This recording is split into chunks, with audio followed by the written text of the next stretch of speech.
अस्सलाम वालेकुम। उम्मीद है बहुत अच्छे होंगे आप सब। और मैं अल्लाह की ज़ात से दुआ करता हूं कि आपके फैमिली के सारे लोग, तमाम तर लोग सेहतयाब रहें, तमाम तर बीमारियों से, तमाम तर दिक्कतों परेशानियों से, तमाम तर जो ज़िंदगी के जो थपेड़े हैं उनसे आप महफूज रहें। अल्लाह आपको खुश रखे, आबाद रखे, जहां भी रहें खुशहाल रहें। दोस्तों, हमारे लाइव आने का हर बार कोई ना कोई उद्देश्य होता है, कोई ना कोई मकसद होता है, और हर बार हम कहीं ना कहीं अहम मौजूआत पर, अहम इश्यूज पर हम चर्चा करते हैं। सबसे पहले तो मैं आप सबों का वेलकम करता हूं, खैर मकदम करता हूं, और आप सबों से ये जानना चाहूंगा, ये अपील करना चाहूंगा कि आप मुझे बताएं कि क्या आप तक हमारा वीडियो प्रॉपर वे में पहुंच रहा है, क्या नेटवर्क का इश्यू है, क्या मेरी आवाज प्रॉपर तरीके से आप सुन पा रहे हैं। जो लोग भी अभी जुड़े हैं उनसे मैं यही कहना चाहूंगा कि प्लीज आप इस लाइव में हमारे साथ जुड़िए, और ये लाइव बहुत ही अहम होने वाला है। हम आपको एक बेहद खास मेहमान से मिलाने की कोशिश करेंगे। अगर उनके तरफ नेटवर्क का इश्यू नहीं हुआ तो निश्चित रूप से वो हमारे साथ जुड़ेंगे, और एक ऐसी बात आपके सामने रखेंगे, एक ऐसा कदम जो उनकी तरफ से उठाया गया है, ऐतिहासिक कदम है। और वो कहते हैं ना कि खुद ही को कर बुलंद इतना कि हर तकदीर से पहले खुदा बंदे से खुद पूछे, बता तेरी रजा क्या है। कहने का मतलब यह है, अल्लामा इकबाल साहब की शेर का तात्पर्य यह है कि इंसान जब ठान लेता है ना, तो मंजिल मकसूद तक पहुंच जाता है, और उस मंजिल उसके लिए बहुत छोटी सी चीज होती है। संघर्ष अगर इंसान करे तो कामयाबी जरूर मिल जाती है।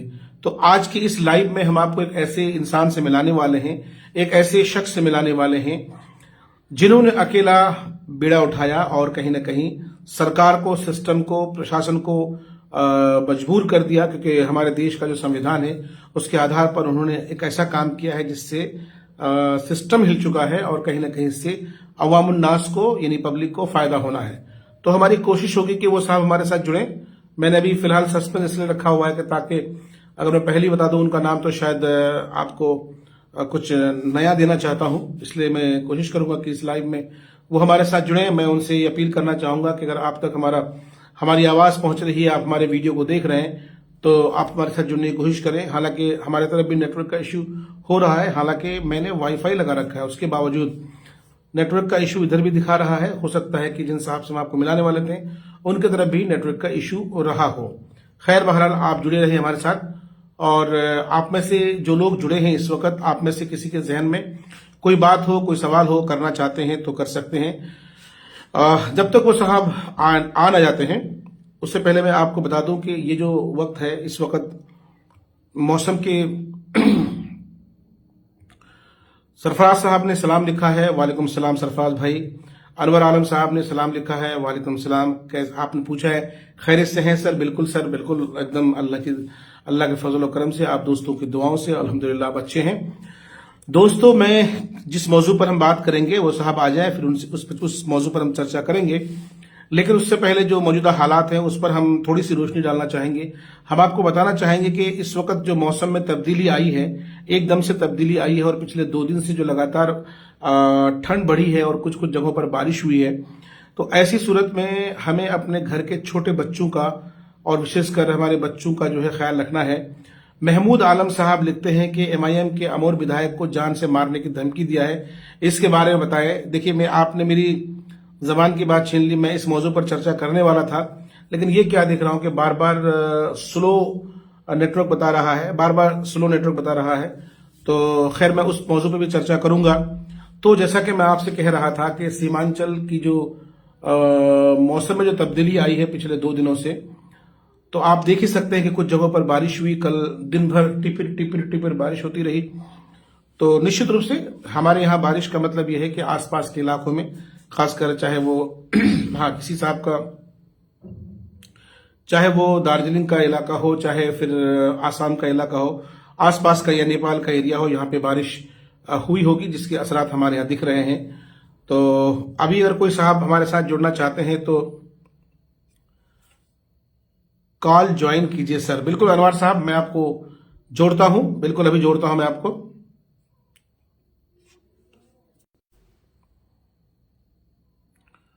ये क्या मसला है, स्लो कनेक्शन क्यों बता रहा है?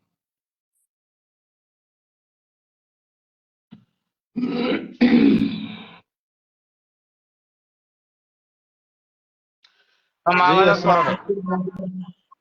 अस्सलाम अस्सलाम वालेकुम रहमतुल्लाहि व बरकातहू। वालेकुम अस्सलाम। कैसे हैं? खैरियत से हैं? जी अल्हम्दुलिल्लाह, आप खैरियत से हैं सर? अल्हम्दुलिल्लाह, अल्लाह करम। अभी भी स्कूल में है क्या आप? नहीं, मदरसे में हैं हम। अच्छा, कौन से मदरसे में? कौन सा मदरसा जी आपका? जी, ये गुजरात सूरत में। अच्छा, सूरत से अभी। माशाल्लाह माशाल्लाह। अच्छा, तो ये क्या सरकारी या गैर सरकारी मदरसा है आपका ये? गैर सरकारी है। अच्छा, कहाँ तक की तालीम होती है भाईजान? या मौलवियत की तालीम होती है, आलिमा कोर्स पढ़ाए जाते हैं बच्चों को हिफ्ज अच्छा। क्लास, कोर्स क्लास, सिवन जी क्लास, मेहंदी जी। क्लासेस वगैरह। और अनवर भाई, थोड़ा सा अपने बारे में बताइए कि आप की वाबस्तगी कहाँ से है, किस गांव से ताल्लुक रखते हैं, किस जिले से ताल्लुक रखते हैं, और गांव मोहल्ला का जो हमारा जो चैनल है फेसबुक पर यूट्यूब पर, कब से जुड़े हैं आप? कैसा लगता है हमारे अंदर, हमारे खबरों में क्या कुछ आपको अच्छा लगता है, बुरा लगता है, या क्या कुछ तब्दीलियां आनी चाहिए? थोड़ा बताएं तफसील से। मैं बहादुर नगर पंचायत बहादुरगंज वार्ड नंबर 13 सोनादीगी सरंडा से हूँ। जी और अल्हम्दुलिल्लाह आपका प्रोग्राम अक्सर व बेशतर देखते रहता हूँ। सर, शुक्रिया। हाँ हाँ। और बहुत अच्छा मुद्दा उठाते, कई एक बार आपने जो वो इस एक कॉलेज जो किशनगंज में है, शायद इमाम बुखारी के नाम से कुछ है, जी जी नाम उतना ध्यान में नहीं है। बड़ी जद्दोजहद के साथ आप उस पर काम किए हैं, आपका हर एक जी वीडियो जी देखा हूँ जी। और उसमें कामयाबी भी मिली है आपको। बिल्कुल बिल्कुल बिल्कुल। और जो भी बात आपकी होती है बड़ी स्ट्रिक्टली होती है और अच्छा होता है, उसमें आपको कामयाबी मिलती है और उस पे होना भी चाहिए। एक जी, पत्रकार शुक्रिया। होने के नाते जो है ऐसी आवाज़ों को उठाना, अब बहुत ऐसे लोग हैं कि कुछ आवाज़ को पहचानात की वजह से उनको दबा दिया जाता है। हक जो है उसको बोलना चाहिए, जी। चाहे वो कोई भी मुद्दा हो। हम्म। तो आपका जो ये गैर सरकारी मदरसा है, वहां पर आपकी मुलाजिमत क्या है? किस पोस्ट पर हैं आप? जब मैं हिफ्ज और क़िरात का क्लास पढ़ाता हूँ। माशाल्लाह माशाल्लाह। अनवर भाई, मैं आपसे, मेरी आप ये दिली ख्वाहिश है, हम चाह रहे थे कि जो खिदमात आप वहाँ अंजाम दे रहे हैं, और जी निश्चित रूप से मुल्क के तमाम तर इलाकों में, तमाम तर सूबों में हमारे बिहार के बच्चे पढ़ते हैं, और मुझे ये कहते हुए बड़ा फख्र महसूस होता है कि आप चाहे यूपी चले जाएं, महाराष्ट्र चले जाएं, राजस्थान, दुनिया के, हिंदुस्तान के किसी भी खित्ते में चले जाएं, किसी भी सूबे में चले जाएं, हर जगह बिहार के बच्चे, चाहे स्कूल हो, कॉलेज हो, मदरसा हो, तमाम तर जगहों पर हमारे बच्चे पाए जाते हैं। लेकिन पता नहीं मुझे ऐसा क्यों लगता है कि हमारे किशनगंज में भी आप जैसे मोतबर अशखास, आप जैसे जो इंटेलेक्चुअल हैं, उनको यहाँ पर भी मदरसा कायम करने की जरूरत है, ताकि एजुकेशन को बेहतर किया जा सके, यानी दीनी तालीम के साथ साथ असली तालीम को जोड़ करके। हालांकि हमारे इलाके में लड़कियों का मदरसा कई है, लेकिन जी जी मदरसे और लड़कों का मदरसा तो बहुत, लड़कों के जो मदारिस है बहुत सारे हैं। लेकिन आप यकीन जानिए, हम ये चाह रहे थे कि जिस तरह से अपने किशनगंज के अंदर प्राइवेट स्कूल्स की अगर बात करें तो बेशुमार ऐसे स्कूल्स हैं जो अच्छे हैं, बहुत अच्छे हैं, है ना, बहुत काफी अच्छा। अच्छे स्कूल्स हैं। लेकिन जब मदरसों की जी बात करते हैं तो मदरसों में स्कूलों वाली बात हम मुझे नजर नहीं आती है। यानी मैं कहना ये चाह रहा हूं कि आप मौजूदा दौर का जो मदरसा हो, उस मदरसे में दीनी तालीम के साथ साथ असली तालीम हो, और तालीम ऐसी हो कि हमारा बच्चा कहीं खड़ा हो जाए तो स्कूल के बच्चों के सामने वो एहसास कमतरी का शिकार ना हो। करना हो, बेशक बेशक। तो उसके लिए जो है हमारे जिम्मेदारान जो होते हैं, जी हमारे जिम्मेदारान को मजबूत होना पड़ेगा, दीनी तालीम के साथ साथ असली तालीम पर ध्यान देना पड़ेगा।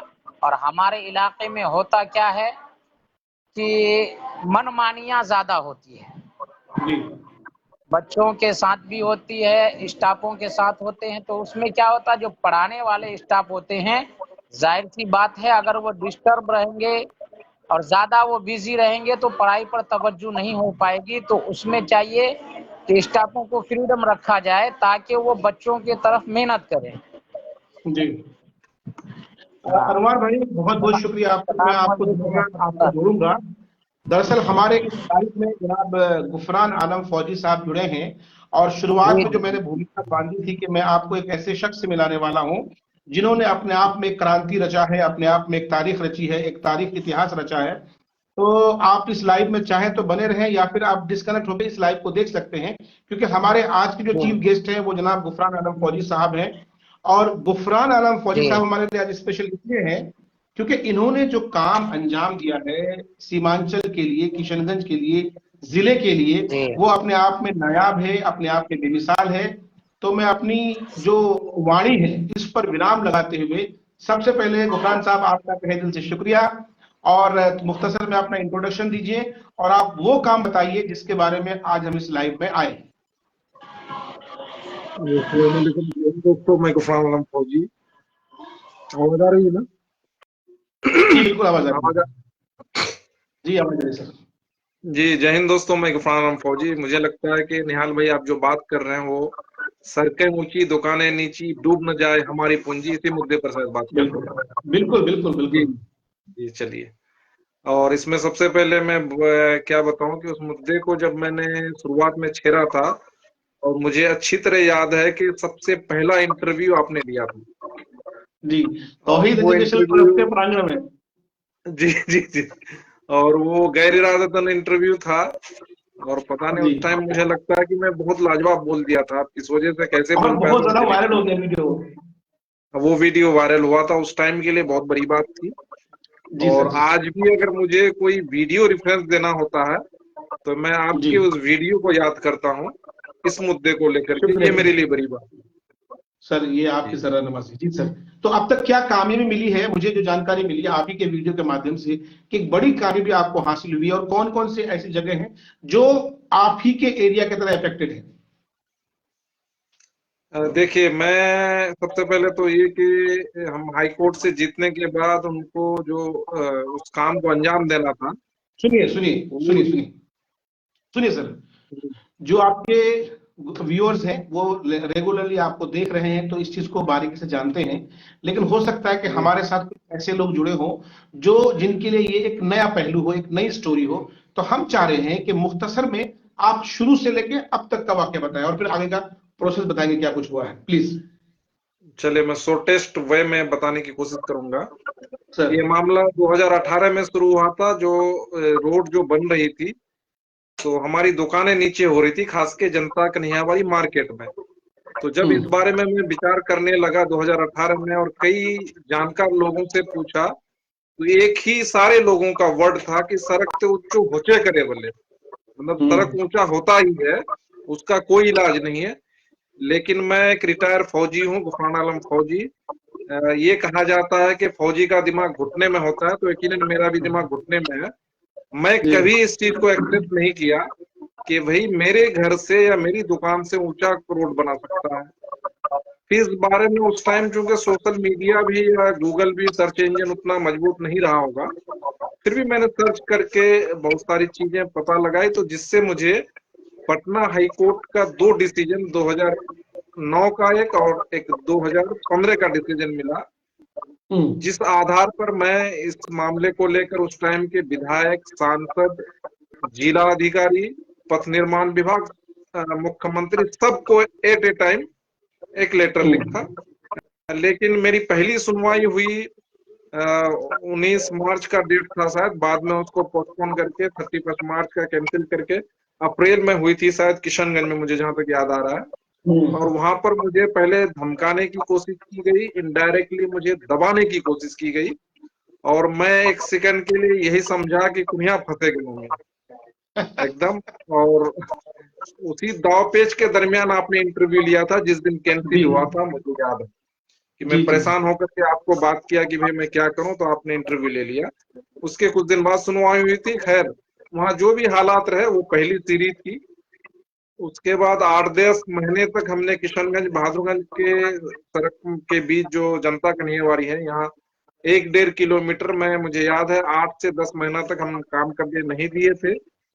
इसी बीच जनता कन्हैयावाली मार्केट के लोगों ने इस चीज को जी समझते हुए मार्केट यूनियन की स्थापना की थी, जो जनता कन्हैयावाली मार्केट यूनियन के नाम से आज जाना जाता है। और मुझे जिम्मेदारी दी गई कि आप क्या कहते हैं उसका प्रेसिडेंट बने। तो खैर फाइनली ये मामला होते होते इसमें बहुत सारा लंबा प्रोसेस है। कई बार रोका गया, कई बार मजिस्ट्रेट आया, कई बार एसडीएम आया, बहुत तरह के दबाव, पुलिस फोर्स, ये सब आए दिन होते रहता था 2018-19 अच्छा, हमें में। जो जानकारी मिली है, हमें ये भी जानकारी मिली है कि आपके पास ठेकेदार से लेके इंजीनियर और वो लोग जिनका पैसा इसमें लगा हुआ था, या वो लोग जिनको इस काम से बेनिफिट मिलने वाला था, वो लोग कहीं ना कहीं अपने गुर्गों को आपके पास भेजा, और कहीं ना कहीं बीज की डीलिंग कराने की बात भी सामने आई कि साहब ले लुआ करके जो इस मामले को रफा दफा करिए, ऐसा भी कुछ था। जी जी एग्जैक्टली, ये वर्ड सही बोल रहे हैं आप। क्योंकि मैं शॉर्ट में बताना चाहता तो बहुत सारी बात नहीं करना चाहता, लेकिन आपने जो सवाल किया वो बिल्कुल सही है। जी। और इसमें बहुत सारे लोग उस टाइम में ये समझ भी नहीं पा रहा था कि भाई मतलब इस तरह मतलब ये किया जाता है, उस चीज को चेंज किया जाता है या लोग लगाए जाते हैं।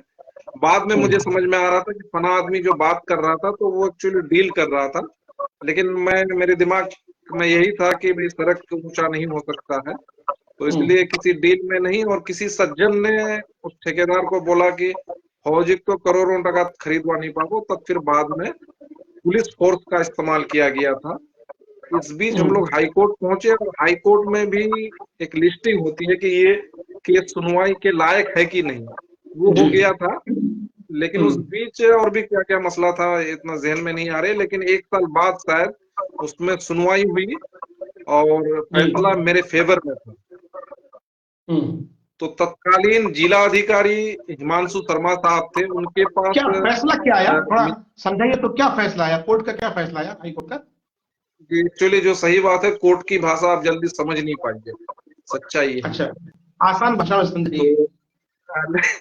हम भी पहले मिला तो हम भी नहीं समझ पाए थे, लेकिन हिमांशु शर्मा साहब के पास गए तत्कालीन जिलाधिकारी, तो उनकी बातों से लगा कि हम लोग केस जीत गए। उससे पहले उसमें यह था कि competent authority should take necessary action expeditiously, यानी बहुत जल्दी लेना है।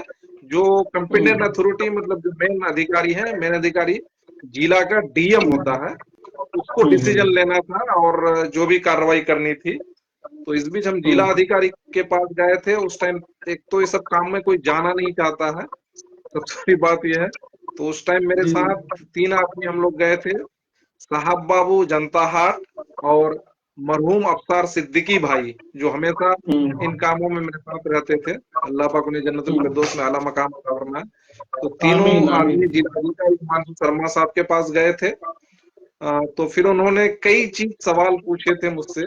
उनमें से एक ये था कि भाई क्या प्रॉब्लम है। तो मैंने जो प्रॉब्लम बताया था, तो प्रॉब्लम मुझे याद था कि किशनगंज से बहादुरगंज के बीच हमारे 6-7 मंदिर हैं, मस्जिद है, मदरसा है, दारुल उलूम अहले सुन्नत जनता हाट है।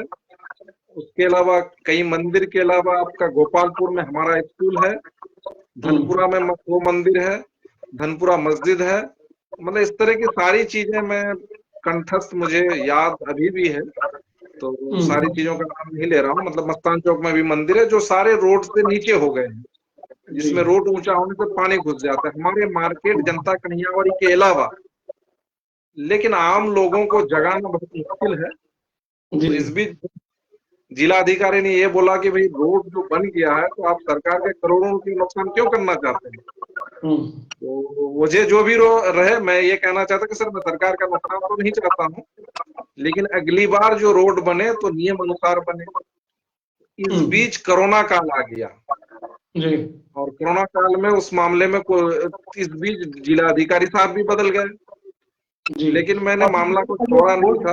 कोर्ट की जो कार्रवाई है वो जो है साहब वर्क फ्रॉम होम हो गया है ना, ऐसा कुछ था जी, वर्क फ्रॉम होम हो गया। जी जी जी, जिलाधिकारी ने अपने जो वहां पर उनके पास एक क्या शिकायत का ऑफिस है जो उनके कैंपस में ही है, मामला वहां भेज दिया। वहां पथ निर्माण वाले आए, एक सुनवाई हुई थी जिसमें वहां के जो अधिकारी हैं, वो जज टाइप का होता है, रिटायर पुलिस अफसर कोई होता है। उन्होंने पथ निर्माण को बहुत डांटा ऑन बिहाफ ऑफ जिलाधिकारी, लेकिन खैर डांटने से होता नहीं है, हमको तो इंसाफ चाहिए था। इस बीच जो कोरोना काल वाला सीन आ गया और शिकायत ऑफिस का ये मामला है कि वहां उसकी जिम्मेदारी है कि वो मुझे कॉल करे। मैं उसे बिल्कुल याद नहीं दिलाऊंगा। इस बीच कोरोना काल आ गया। मैं नियम कानून के दायरे में रहता हूँ और नियम कानून के खिलाफ नहीं जाता हूँ। तो इस बीच कोरोना काल हो गया और रोड भी बन चुकी थी, तो मैं साइलेंट था। लेकिन मुझे वायलेंट अच्छा, करने का काम रोड बन चुकी थी, यानी यानी इन उस सब के तक ये बावजूद। जो इतना लंबा पीरियड बनने में, एक्चुअली जब मैं लड़ाई शुरू किया था ना, उस टाइम भी 80% रोड बन काम चल चुकी रहा थी। था। जी जी। जी, जब तक मैं लोगों को समझा पाता यार मैं समझ पाता, तब तक 80% बन चुकी थी। और जो पॉइंट 2.5 mm का जो सिल कोट ऊपर लगता है, उस टाइम मैं पीक में था लड़ाई में। तो वो बाई फोर्स तत्कालीन जो क्या कहते हैं विधायक जी थे और जो प्रशासन थी, बाई फोर्स कई गाड़ी फोर्स ला करके रोड बना दिया था। और चूंकि हमारे बीच में भी कुछ लोग इधर उधर चले गए थे, आप इशारा समझ सकते हैं। तो मैंने उसी टाइम मैंने अपने क्या कहते हैं ये मार्केट यूनियन अध्यक्ष पद से इस्तीफा दे दिया था। लेकिन बाद में लोगों ने कहा कि इसमें आपकी गलती नहीं। तो खैर वो बहुत लंबी स्टोरी है, सही मैंने बहुत लंबी स्टोरी छोड़ी है सबको। शॉर्टकट में ये है कि दोबारा फिर इस साल सितंबर में फिर काम शुरू किया। तो फिर मैंने जाके रोका, उससे सॉरी काम शुरू किया था, तभी मुझे दिखाई दिया। तो मैंने एप्लीकेशन किया, लेकिन एप्लीकेशन में सुनवाई नहीं हुई। तो फिर मैंने हंगामा किया, तोड़फोड़ किया था जो उनका जो गाड़ियों के रेको। तो और मैं ही ऐसा एक बेवकूफ आदमी हूँ जो तोड़फोड़ करने के बाद खुद का वीडियो बनाता हूँ। जी जी जी, देखा था हमने वीडियो। वो आप वीडियो जैसे काफी मीडिया वायरल हुआ, वाले लाखों लोगों व्यूज मिल रहा है। जी वो वीडियो हमने भी देखा, लाखों लाखों में उसके व्यूज गए थे सर। जी लाखों जी, लोगों ने देखा था। 4.5 लाख लोगों ने देखा है। लेकिन जी मैं वीडियो इसलिए बनाता हूँ कि आप जैसे लोग उस वीडियो को नहीं दिखाते हैं। नहीं, मैंने दिखाया था, मैंने नहीं नहीं, दिखाया है। तो आप मेरे चैनल पे जाएं, आप मैंने दिखाया आपको, आप मेरे चैनल पे जाएं, बिल्कुल दिखाया मैंने इस जी, वीडियो को। जो सच्चाई है कि तोड़फोड़ वाला वीडियो से लोग डरता है। जी जी जी खैर मैं मजाक कर रहा था, लेकिन सच्चाई ये है कि यही वजह है कि मैं ही ऐसा एक बेवकूफ आदमी हूँ जो खुद मतलब ऐसा हंगामा करने के बाद खुद की वीडियो बना करके दिखाता हूँ। वो मजबूरी थी मेरी कि जो पथ निर्माण विभाग बात सुन नहीं रहा था। उसका फायदा ये हुआ कि अगले 24 घंटे में एग्जीक्यूटिव इंजीनियर किशनगंज मेरे पास आए थे, मुलाकात की, और उन्होंने जो भी आश्वासन देना था दिया।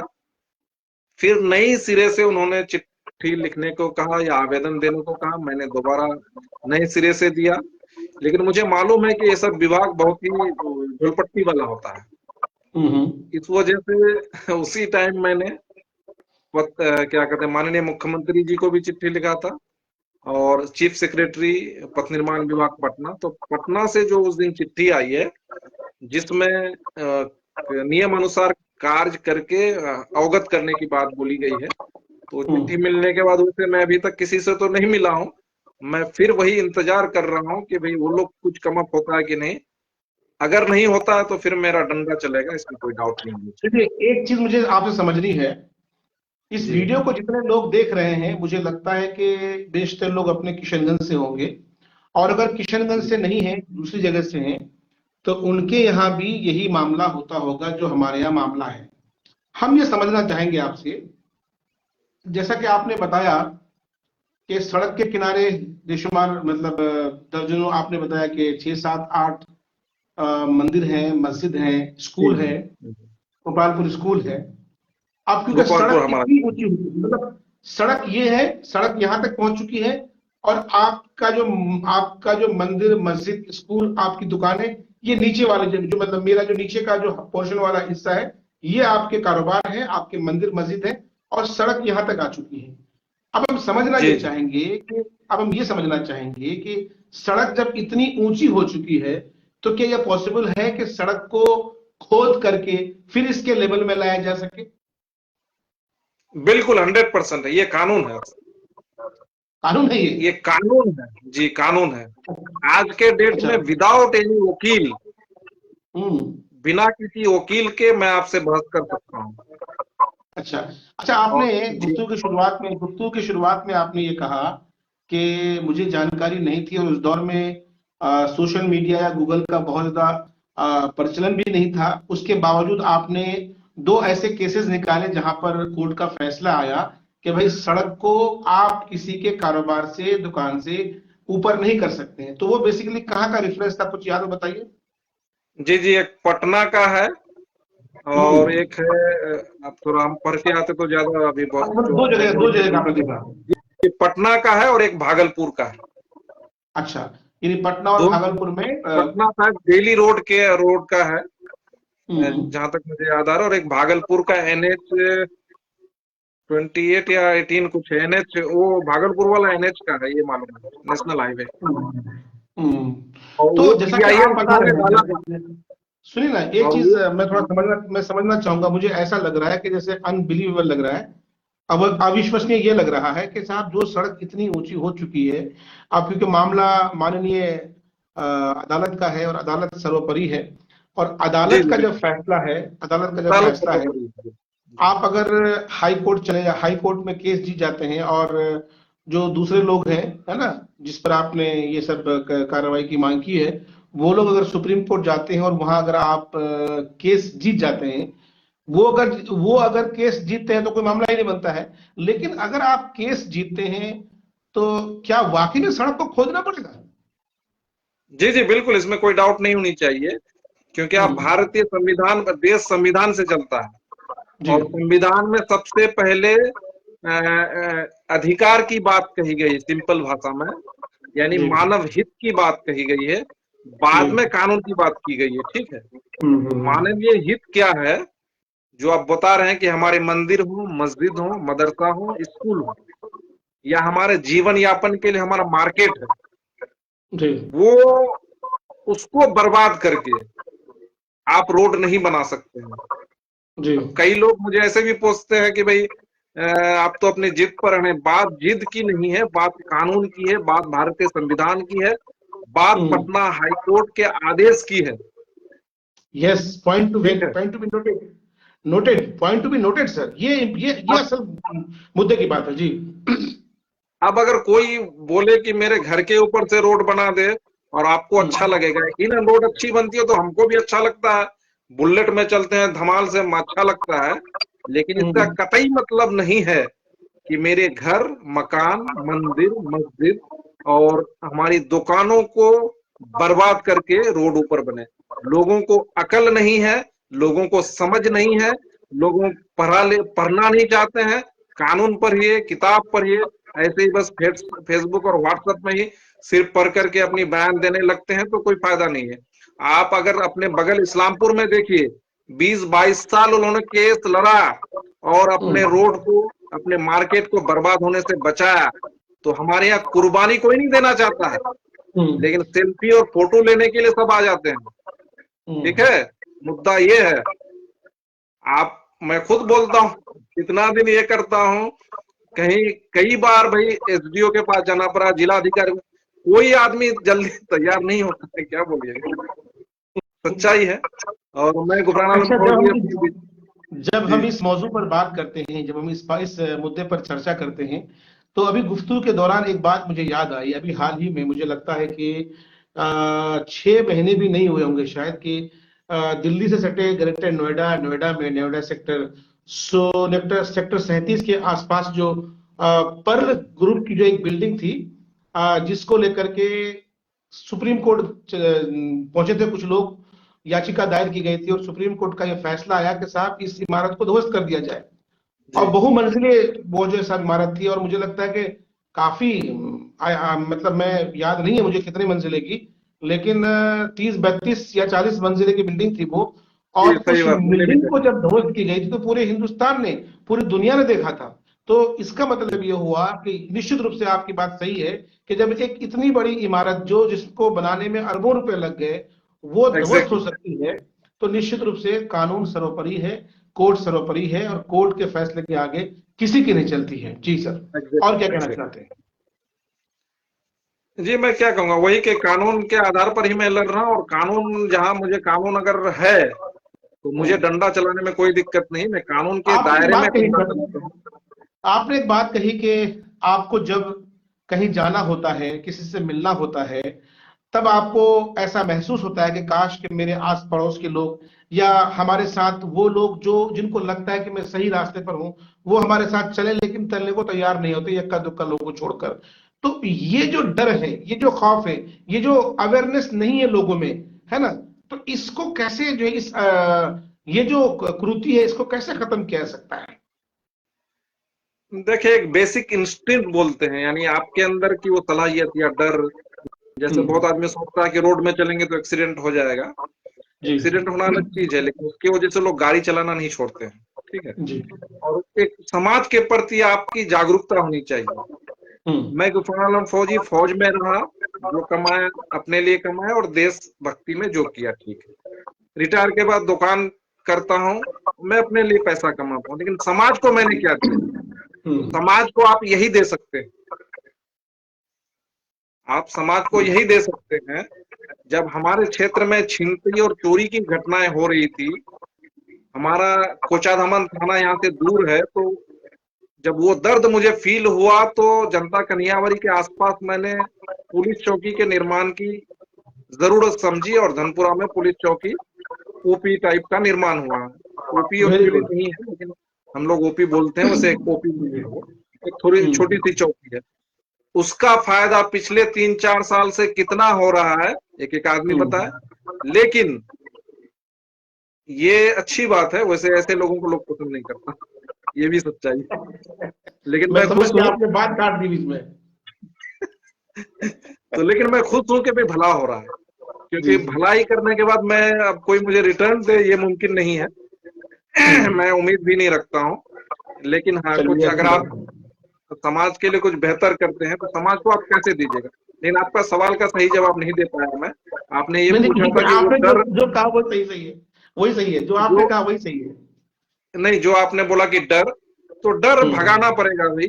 क्यों डरते हैं? आदमी ये सोचता है कि मतलब मैं जेल हो जाऊंगा, मर जाऊंगा। अरे मरना नहीं है ना, क्या आपको जिंदा रहने के लिए आया है ना? किसी ना किसी बहाने आपको मरना है, चाहे अच्छा, तो आपत्ति का। एक चीज गुफरान साहब, एक चीज मैंने भी नोट किया है, और मैं भी महसूस करता हूं कि सोशल मीडिया के किसी प्लेटफॉर्म पर किसी नेता को, किसी मुखिया, मेंबर, सरपंच, विधायक, सांसद को गलियाना, उन पर लांछन लगाना, उन पर सवाल करना बड़ा आसान है, और हम लोग बेबाकी के साथ सवाल करते हैं। लेकिन उतना ही कठिन और उतना ही जो है सब भयावह होता है प्रशासन से सवाल करना, पुलिस से सवाल करना, मजिस्ट्रेट से सवाल करना, और जो सरकारी अधिकारी हैं उनसे सवाल करना। मुझे नहीं लगता है कि इंक्लूडिंग मी कोई ऐसा बंदा होगा जो सिस्टम से सवाल करता है। जितना सवाल हम नेताओं से करते हैं, उतना सवाल प्रशासनिक अधिकारियों से करना चाहिए। हमारे किशनगंज के अंदर बहुत सारी सरकार की योजनाएं आती हैं, उस पर हमें स्टोरीज करनी चाहिए। जो सोशल एक्टिविस्ट हैं, एक्टिविस्ट हैं, उनको भी चाहिए कि जो योजनाएं सरकार द्वारा आम अवाम के लिए लाई जाती है या दी जाती है, उसको जमीनी सतह पर लागू करने के लिए हमें अवेयर होने की जरूरत है, लोगों को अवेयर करने की जरूरत है। हम जहां एक तरफ नेताओं पर सवाल खड़ा करते हैं, मुझे लगता है, मेरा इट्स माय ओन ओपिनियन, कि जिस तरह से हम बेबाकी के साथ नेताओं के बारे में सवाल करते हैं, मुझे लगता है कि जो चाहे वो ब्लॉक के ऑफिसर्स हो, चाहे जिला के ऑफिसर्स हो, चाहे आपका अस्पताल का स्टाफ हो, इन पर भी उतनी ही बेबाकी के साथ हमें आवाज उठानी चाहिए। क्या कहते हैं आप? जी, आपका सवाल सही है, लेकिन इसमें ये भी बात मैं एक चीज जोड़ूंगा सर। कि हम लोग क्या चाहते हैं आजकल, जैसे सवाल कर लेते हैं और एक फोटो लेना, यही इसी में सबसे ज्यादा मजा आता है। जी जी तो जी। मैं बोलता हूँ कि मैं एक गुफराना में फौजी ने कंप्लेन किया, फोटो लिया, मीते हम्म। फन्ना चीज करे तुम, तो वो कामयाबी नहीं है। आपको पेपर वर्क सही करना चाहिए। सवाल के लिए आपको जो भी सवाल करते हैं, आप सिर्फ सवाल फेसबुक में डाल देने से नहीं होता, वो गलत धारणा है। वो त्वरित कुछ हो गया उसके लिए चलो ठीक है, लेकिन आप जो जैसे सवाल करते हैं कि फना रोड बननी चाहिए, फना हॉस्पिटल बननी चाहिए, या फना चीज ये है, तो वो लिखित में आवेदन दीजिए, तो उसका ऑथेंटिक प्रूफ होगा। फिर फेसबुक में मैंने लिख दिया कि विधायक जी खराब हैं, मुखिया जी खराब हैं, सरपंच साहब खराब हैं, तो वो गलत है। वो बल्कि गलत, इतना ज्यादा गलत है, उसको बोलता हूँ, मैं समझता हूँ कि वो सिर्फ टीजिंग करने का, किसी को मतलब वो गुता देने का काम है, जी फायदे का नहीं है, वो इरिटेट करने का काम है। आपको वो चीज पहले फिजिकली या लिखित में होनी चाहिए जी कि भाई विधायक जी आप ऐसा नहीं कर रहे हैं, एमपी साहब नहीं कर रहे हैं, जो भी है, सरपंच साहब ऐसा नहीं कर रहे हैं, या पुलिस अधिकारी के खिलाफ भी आपको अगर किसी से कंप्लेन है तो आप लिखित में दीजिए ना, वो आपके पास प्रूफ रहेगा। सोशल मीडिया का इतना मिसयूज काहे करते हैं, सही यूज कीजिए। मैं नहीं कहता हूँ कि कीजिए, लेकिन आप उस तरह जो आप जिस तरह मतलब चूंकि सोशल मीडिया में बहुत ज्यादा लांछन लगा देते हैं जो आसान हो जाता है, वो शॉर्टकट अच्छा नहीं लगता है मुझे। जी। चलिए, बहुत बहुत शुक्रिया गुफरान भाई। और मैं जानता हूं ये अच्छी तरीके से कि आप एक फौजी हैं और आपकी जिंदगी में डिसिप्लिन है।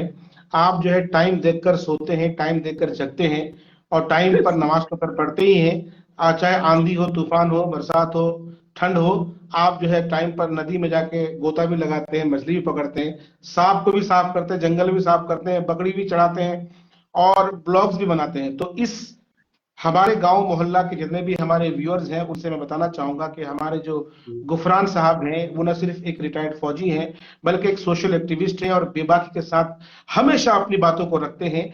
जितने ये स्मार्ट दिखते हैं और उतने ही खतरनाक जो ये अंदर से हैं। मतलब खतरनाक अंदर से तो मतलब ये है कि किसी मुद्दे पर जब ये बात करते हैं तो बहुत ही मतलब डेडिकेशन के साथ और पूरी ताकत के साथ उसमें लगते हैं। हमने अतीत में देखा कि इन्होंने बहुत सारा ऐसा काम किया जिसके लिए इन्हें तमाम तर लोगों ने, इलाके के लोगों ने अप्रिशिएट किया। हमने ये भी देखा अपने कमेंट्स में कि कई लोग सऊदी अरब से ये कह रहे हैं कि गुफरान साहब एक अच्छे समाज सेवी हैं, सच्चे समाज सेवी हैं। हमने गुफरान साहब को देखा कि गुफरान साहब ने बहुत दफा